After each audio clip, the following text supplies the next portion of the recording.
There's something we haven't talked about enough on this podcast, something that's a huge part of many queer people's journeys, and that's religion. I grew up in the Church of Christ, and my mother and father and sister all went to church as well. This is Krista Sapan, co-owner of Lipstick Lounge in Nashville, Tennessee. She knows the inside of a church all too well. We were the Sunday morning, Sunday night, Wednesday night folks, so 3 times a week. Krista grew up in Petersburg, Illinois, a small town outside of Springfield. So she wasn't really exposed to the gay community until college. I was like, oh, that is me. Oh, gosh. And I knew that I could never return to that church. Although my sister does love to ask every time we hit that town up if we can go to church. And I said I'd really prefer not to be, in that space. I feel like the banishment would be pretty severe, so I just choose not to go. Krista eventually came out to her family in her early 30s. Her mom, being a woman of the church, had trouble accepting the news. Her first words were, I believe it was, what did I do wrong? And I was like, well, it's not really about you doing anything, it's just not about you, period, but it's not about you doing anything wrong. And I figured she would be very embarrassed being involved in the church. A religious background is something Krista has in common with her co-owner, Jonda Valentine. So Jonda was raised Pentecostal. Her father was a Pentecostal preacher. So they were very involved in the religion and in the church. Unfortunately, Jonda herself doesn't do interviews. She is not going to be able to Zoom. She does not do email. She's not going to be able to do any of that. I love her dearly, but it's not going to happen. Even though we didn't get to speak with Jonda directly, we learned a lot about her from Krista. When she got older and moved to Nashville, she became a part of Christ Church here in Nashville. And they literally kicked her out in the 80s for being gay, for coming out as gay. By the early 2000s, both Jonda and Krista were living in Nashville. Well, at that time, she was a portrait artist. She's a wonderful painter. And her business wasn't doing so great after 9/11 and all that. And she missed, she was working from home all day, every day. And she was just really lonely. Jonda missed the sense of community that church had once provided her. There's something that happens to you when you're basically banished from all the people that you know and you surround yourself with whenever you're that immersed into a church. And Lipstick Lounge was the way that Jonda circumvented it, if you will, and said, okay, well, if I can't have my fellowship there, I'll create my own fellowship with an all-encompassing love and acceptance here at the Lipstick Lounge. And that was the origin of Nashville's lesbian bar, Lipstick Lounge. Jonda officially opened her bar in 2002. And if she were on this call, she would tell you, one of her main reasons for opening Lipstick was to feel that church vibe, if you will, like with the good parts of it. The fellowship, the acceptance and the love. I hate to be past tense about it, but that used to go through churches. It was kind of on her heart to open up this space for women specifically. Because there was nothing like it in Nashville. It's a space that fosters community and fellowship and spirituality for people like Jonda, who may no longer have a home in traditional church settings. They even host non-denominational services on Sundays. We used to have a choir come in on Sundays during brunch, this amazing choir. We've had several preachers do sermons down at Lipstick, not necessarily during open hours, but like on Sunday morning before we open up for brunch. We joked around about changing the name years ago to Our Lady of the Lipstick so we could, not have to pay taxes like a church. Legally, the Lipstick Lounge is still a bar. But for Krista and Jonda and their community members, there's something undeniably spiritual about being there. There's definitely some God, universe, whatever your word is, in there. And the building is a really cool historic building. It was built in 1896. So very, very cool building. And there's a gentleman named Jim that came in a few months after we had opened. He's a neighborhood guy. And at least according to Jim, he had something to do with the sanctity of the space.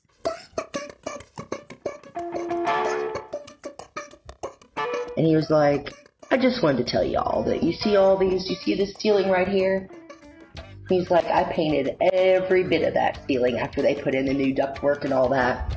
He said, and I went to each corner and I put holy water in each corner and I said, may God's love always abide in here. He said, and it's abiding in here. He said, I feel God's love in here more than I've ever felt anywhere in my life, more than any church. And I was like, oh, wow. Like, that's what it's all about. Do you feel the love when you walk in? If you're feeling the love, then we're doing the right thing.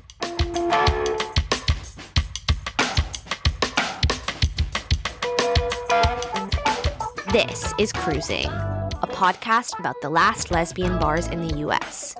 My name is Sarah Gabrielli, and I'm traveling to each one of them with my two friends and chosen family.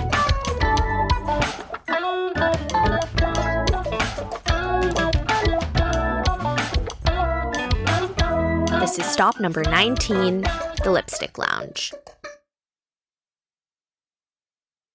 Krista Sapan comes from a long line of bar owners. My grandparents, they owned Sapan's Tavern up there, and they were open until about 1980, I guess. My grandfather passed away in 73, so my grandmother kept it open for many years after that. And then my dad worked there as well, and he also owned a sporting goods shop, so right next door. So, I mean, and my last name means beer brewer. I don't really know what else. I didn't have much of an option, did I? So growing up, Krista spent as much time in bars as she did in the church, if not more. Well, yeah. I mean, when I was born, I had many pictures of me sitting on a bar top as a young child. But bars were different back then. You know, bars weren't really for adults. You didn't have all your chain restaurants and all those types of things. You know, back in the 70s, a bar was where you went to go have, you know, lunch after church. And where, you know, that's where you went out for meals as well. You didn't have, you know, Chili's and Outback and all these restaurants. That didn't exist back then.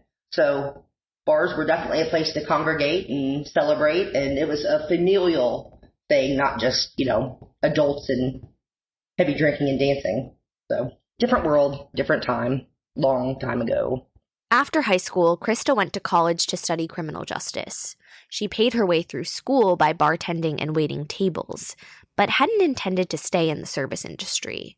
And I got done with college, and my dad's like, so what are you going to do, kid? And I was like, it seems kind of silly to go risk my life on a daily basis to make half of what I'm making bartending and serving.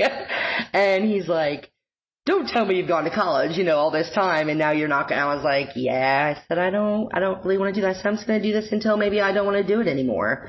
But yeah, I guess I never got that real job. And Krista ended up really enjoying the work. I don't know. I've always loved to serve people. I think it's so enjoyable to get to meet all these different people, and they don't just stick around as customers. You know, a lot of these people become your friends. You know, they're sharing their life with you. They're coming in a couple days a week. You know their parents' names because they bring their parents in. They, you know their dogs' names. You know what they do for a living. You can ask them what their job is. You have deeper conversations. Not just hi, my name is, and this is what I drink. In 2002, Krista was bartending at a place a little outside of Nashville. And one of her regular customers at the time was Jonda's identical twin sister. But her identical twin sister had never told me she had an identical twin sister, Jonda Lou and Rhonda Sue. So at this point, Jonda was planning the opening of Lipstick Lounge. So when they went to open the bar, they were like, you need to drive out to Cool Springs and go get Krista. That's who needs to work here. So they came in and, you know, told me what they were up to. And I was like, okay, I mean, you know, I'll check it out. So Krista started at Lipstick as a bartender. But just a few months after they opened, she ended up becoming a co-owner. They weren't doing so well. She was looking for an investor. And I said, well, I have some money. I don't know what that looks like to you. And so I came in and took over partial ownership. I started in November, so we opened in September. Not just a few months of not being an owner, I guess.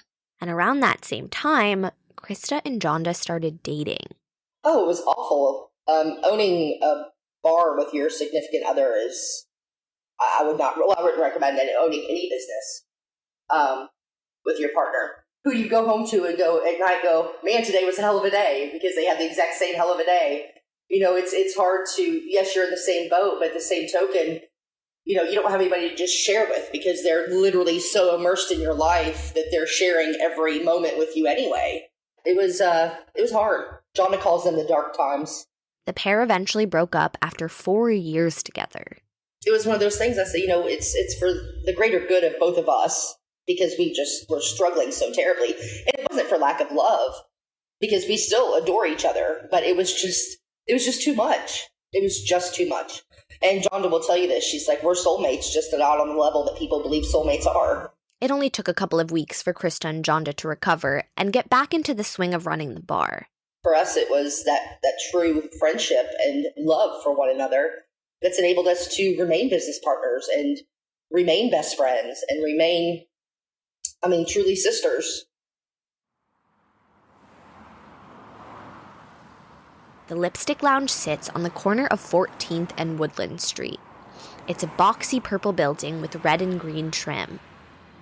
There's an unmissable lip-shaped bench out front and a neon Lipstick Lounge sign in the window right above the bench. We should take a picture on the lips with the three of us afterwards. Yeah. All right, here we go. Ready? Inside, the bar is just as colorful as its exterior. The walls are painted purple, green, and red. There's a small stage in the front corner with a curtain backdrop, strips of purple, green, and hot pink fabric that looked all too familiar to Rachel. That are exactly the same as the curtains I had in my childhood bedroom. What does that say about me? And what does that say about the bar? Most lesbian bars have a karaoke night once a week, but we'd somehow managed to miss that at every single bar on our road trip thus far. In Nashville, however, every night is karaoke night. And because it's Nashville, people sound good.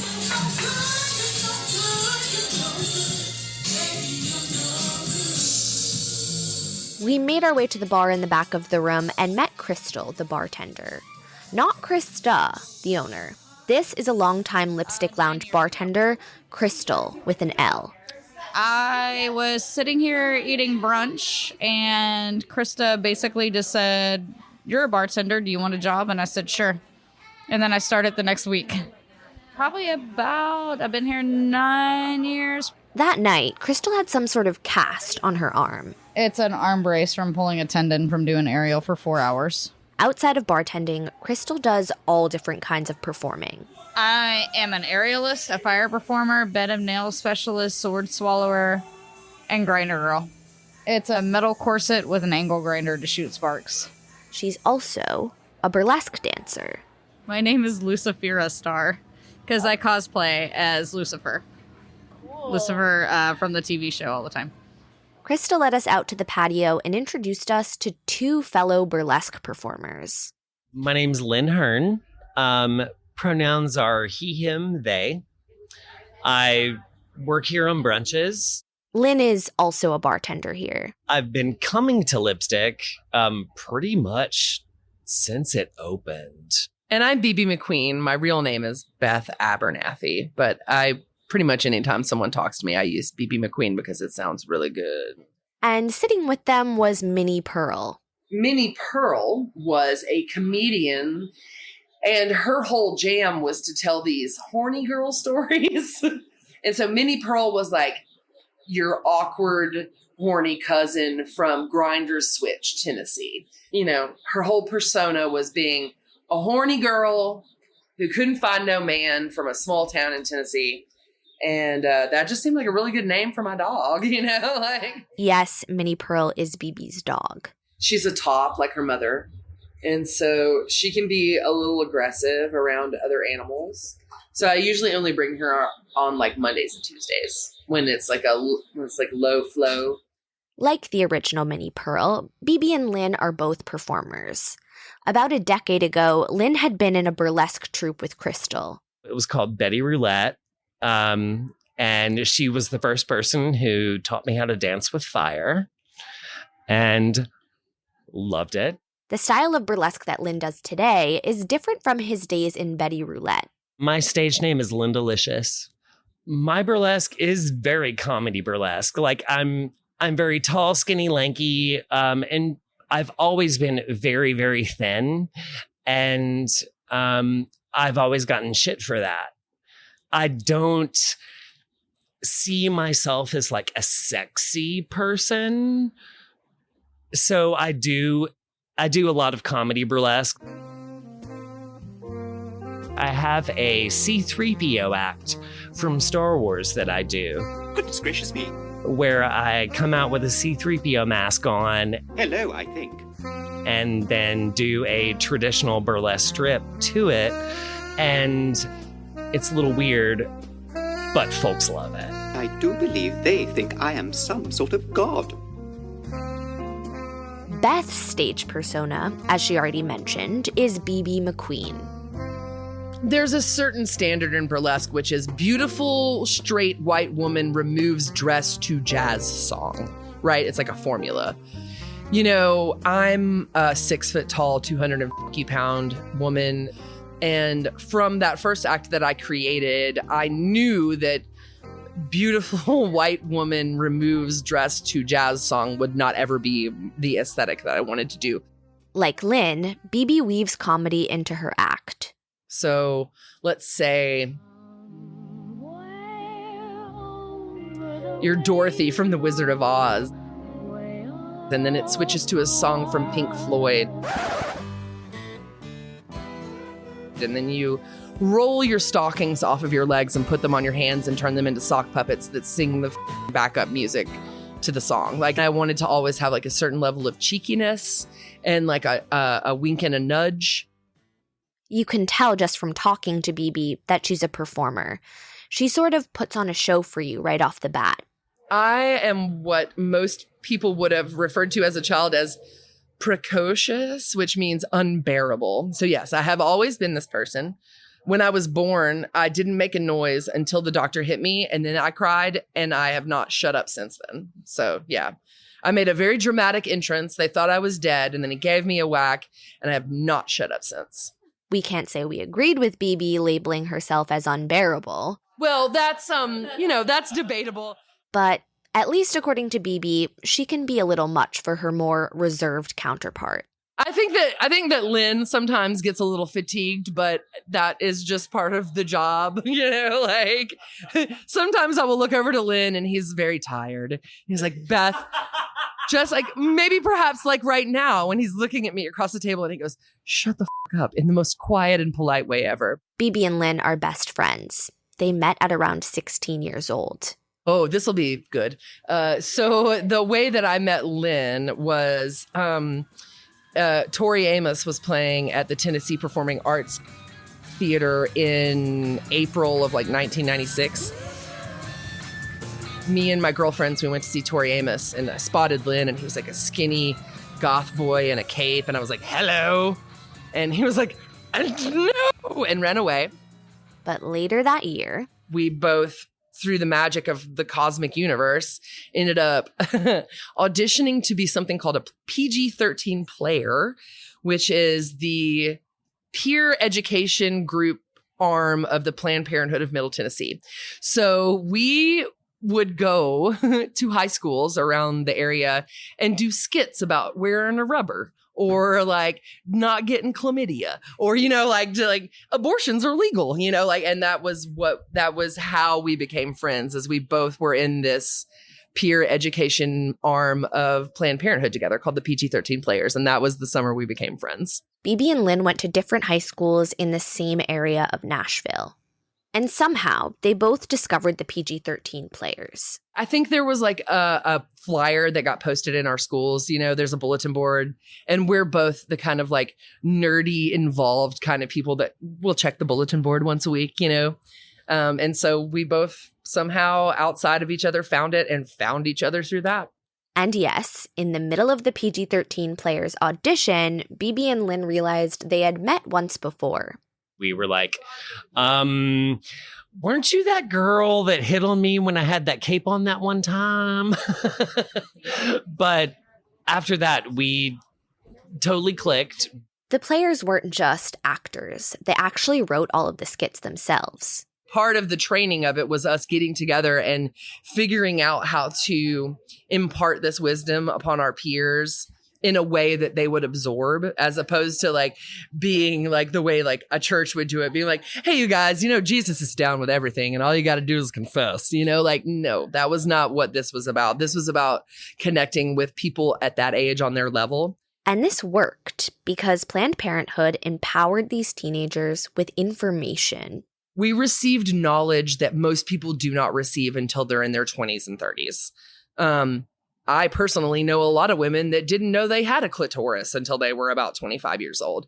And so when you're 16 and you're sat down in a classroom type environment with labels and slides and all this shit, and you're given this knowledge up front and you don't have to go out and seek it for yourself, it comes to you in a much more scholastic vibe rather than like these secrets, amongst children that are like, I heard about sex. Do you want to hear about it? No, we got the deets on sex. We got the flashcards. We had notes and we knew what it was about. And BB and Lynn have been inseparable ever since. I mean, if I don't see him 3 times a week, I feel out of sorts. If it's been a couple days, I'm like, do we need to go eat a baked potato together? And he's like, yes. And we will go find a baked potato and some wings and a shot and we'll drink. But we've been pretty dedicated to being each other's best friends for well over 2 decades now. And I don't see anything changing about that. Sometimes you find your people. And when you find your people, you dig in and don't let go, no matter how much they want to be let go. BB and Lynn both grew up in the Nashville area, but like I said, they went to different high schools. So he would come pick me up from school and drive me home. And his mom would be like, Madison is so far from Bellevue. It's like 25 minutes. In the early years of their friendship, their parents were very concerned with one thing. Our parents were like very much trying to wrap their heads around the idea that like 2 people of an opposite sex could sleep in the same bed together and nothing would get slippery. It was like, yeah, no, there's no moisture here. This is like a dry friendship, like there's none of that, like we're besties on a spiritual level, not a sexual level, like, what do you mean Lynn's going to spend the night? Well, yeah, no, he's going to spend the night and it's going to be fine because it's fine.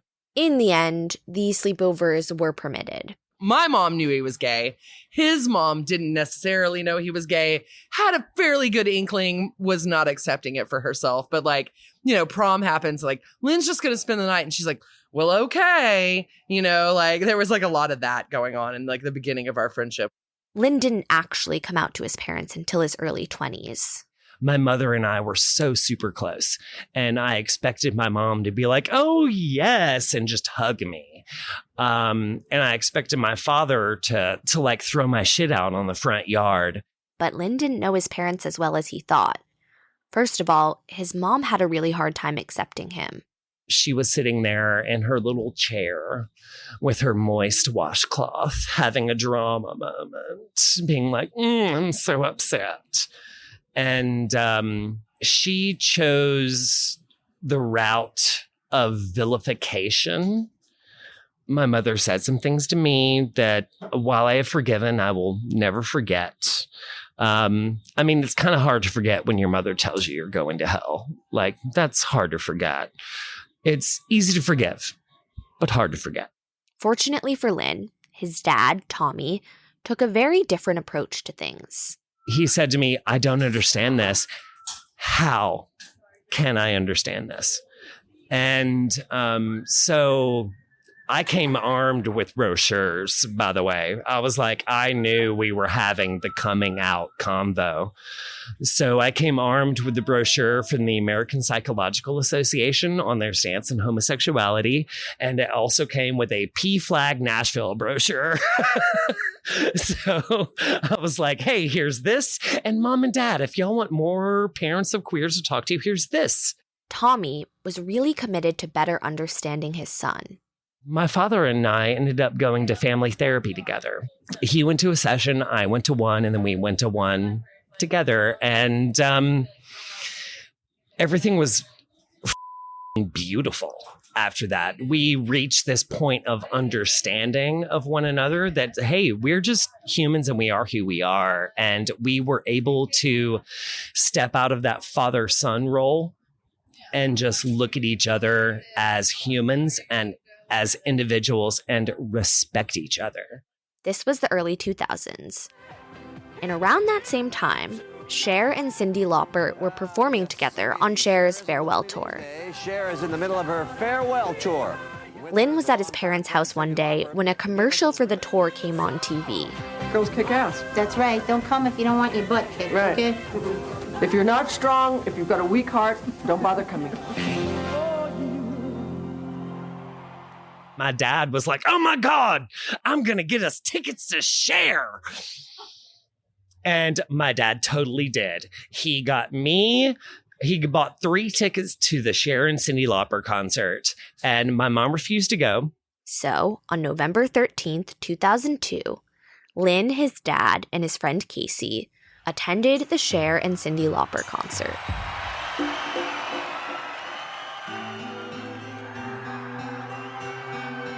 And at one point, Cyndi Lauper came out and she spoke a lot about her sister, who is also a lesbian. And she wrapped herself in a beautifully rhinestoned gay pride flag and then sang True Colors.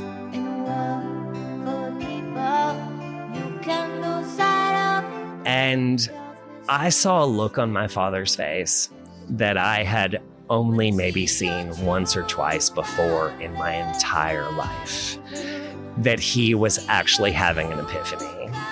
And it was one of the most amazing moments of my life. Like, I reached over and just patted him on the knee, and then he grabbed my hand and just held it. And after the concert, I took my dad to Tribe. We got a little tipsy after the Cher concert, and me and Casey were like, hey, y'all want to go to Tribe? And I was like, Dad, it's a gay bar. And he was like, hey, why not? this was Tommy's first time setting foot in a gay bar. And he absolutely loved it. He had the best time. He was talking with everybody. Like, people would come up and be like, oh, Lynn, who's this? I'm like, this is my dad. And they're like, what the And he loved it. 20 years later, that night still sits with Lynn. Cher and Cyndi Lauper was the first time that I ever felt fully accepted and loved by my dad. This was all back in 2002, and Lynn would only have about 2 more years left with his dad. I miss him wholeheartedly to this day. Like, there's not a day goes by that I don't think about him.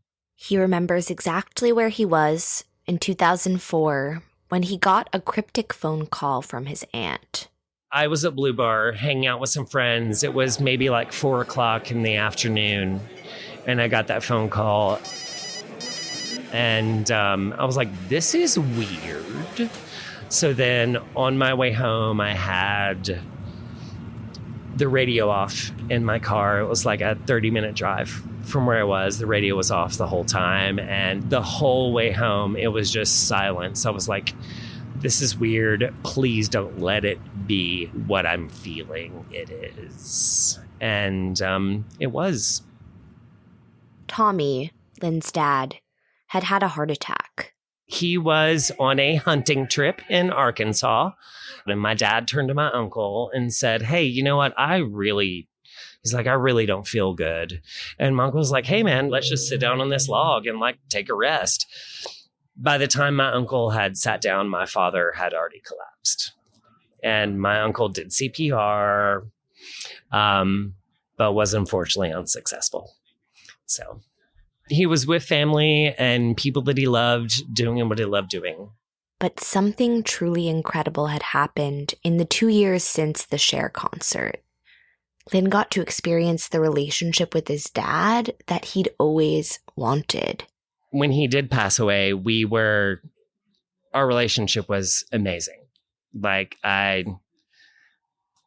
for years, we had butted heads and everything. And for so long, I'd always, like, growing up a queer kid in the South, you're like, oh my God, why can't my parents be like this? But then when we got to that point, I finally realized, I was like, oh my God, my he is the dad that I always wanted. He was the dad that I was wishing for. I just didn't know that we had to go through these steps to get there, but we got there. And I have no regrets. It took time and work and a lot of brochures, but Tommy had been able to completely evolve. I mean, and he was also dealing with his position in the world. He was born in 1951 and grew up in Tennessee.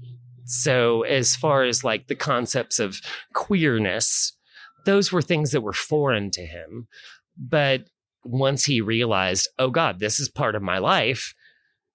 Okay, this is part of my life. I need to learn about this. And my father's ability to just open his arms to thoughts and feelings and to people is one of the greatest things that I ever learned from him. Once he finally got over that 1950s Southern male stigma about the queers, as it were, he realized, like, these people are just people, and they're just as much deserving of love and acceptance and respect as everyone else. In his father's absence, Lynn has held on to chosen family, like BB and others at Lipstick Lounge. He's always been able to talk to Krista, the owner, about their relationships with their parents. Krista and I have had so many conversations about our parents and like being queer and navigating parents. Like she and I have had so many conversations about that. Krista had left her whole family behind in 1992 when she moved from Illinois to Nashville. I came down here one weekend with one of my friends. I mean, I'm not a country music lover. I certainly do not sing. I came down here and I was like, I felt so good when I was down here. I was like, I feel like there's something down here for me. And I literally went back to Illinois the next week and packed up my things and moved down the following week. I was like, I'm ready to go. I needed to get out of that small town. It was a little bit too small for me. She'd only planned on staying in Nashville for a couple of years, but things like that never really go as planned, do they? My father tragically had a massive heart attack and passed away in 2000. And my mother had multiple sclerosis. She got sick when I was 4 years old, so she was wheelchair bound. And my dad had been her caregiver because obviously I didn't live there anymore. So when he passed away, I moved her to Nashville and took care of her until she passed away. If you remember, Krista and her mom, Connie, had a strained relationship ever since Krista first came out to her back in 1995. Now, Krista's whole life revolved around the queer community in Nashville, so there was no avoiding the topic. I'd always be like, you want to come to work with me tonight, you know? And for a while, the answer was always no. I think she was a little hesitant to go in at first, so of course I had people come over and stay with her at nighttime while I was at work. But then one night she's like, I think I'd really like to go down there. And I was like, really? I was like, okay. And it was so cool. I'm probably going to cry. When she came in there, it just felt so good to have, a part of my family who could see what lipstick was without just having their imagination run amok on what they thought it might be. And that was it.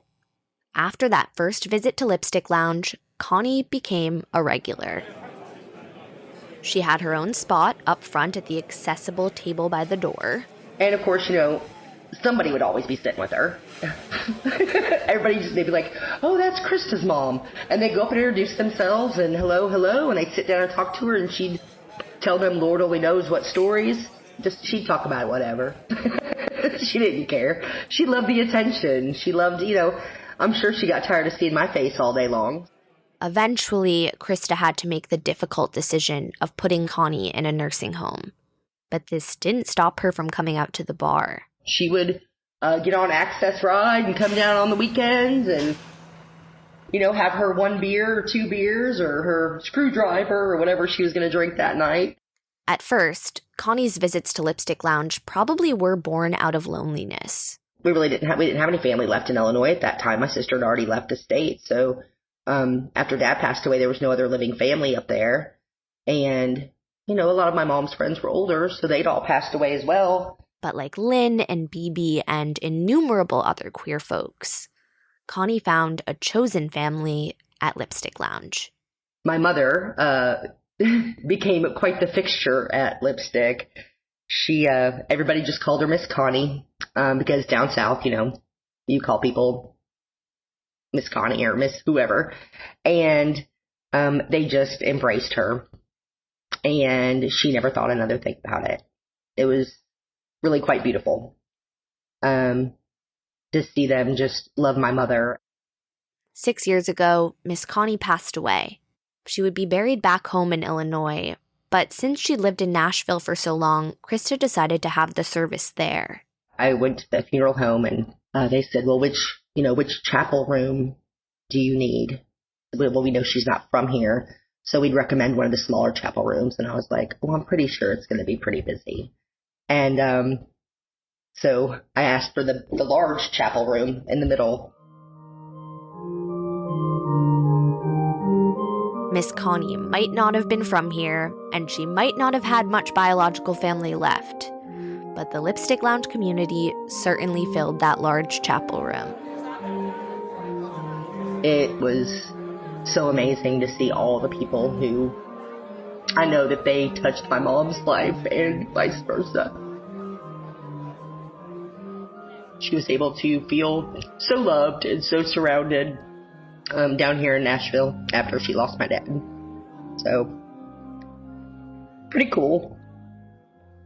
Krista gets emotional thinking about how lucky she was to have had that second chance at a relationship with her mom.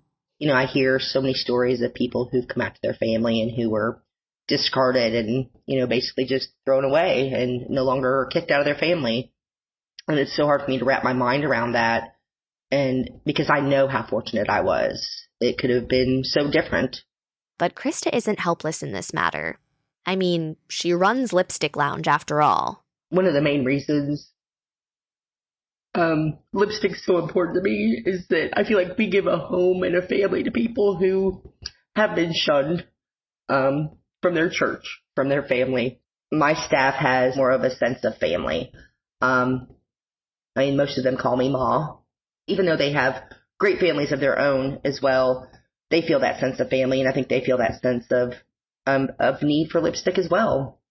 And Lynn and Beth will tell you, at Lipstick, Krista and Jonda fall seamlessly into parental roles.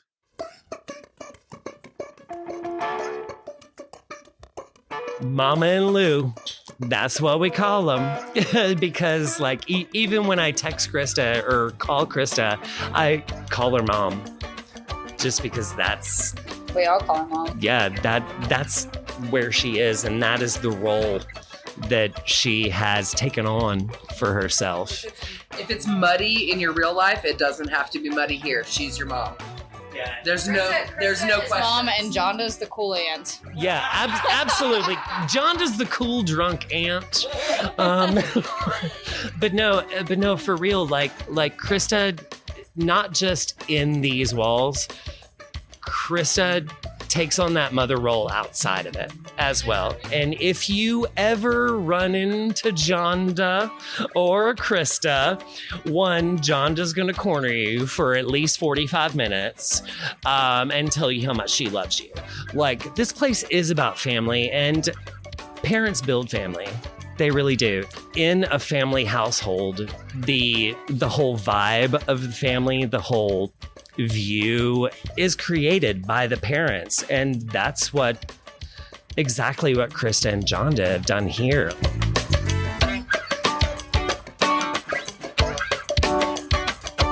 Cruising is reported and produced by Rachel Karp, Jen McGinnity, and me, Sarah Gabrielli. Our theme song is by Joey Freeman. If you like cruising, want to support us, and get access to more content, then join our Patreon at patreon.com/cruisingpod. You can also follow us on social media at cruisingpod, or visit our website, cruisingpod.com. Special thanks this week to Krista, Crystal, Lynn, and Bibi. And thank you to Honda for sponsoring this episode of Cruising. You can listen wherever you get your podcasts.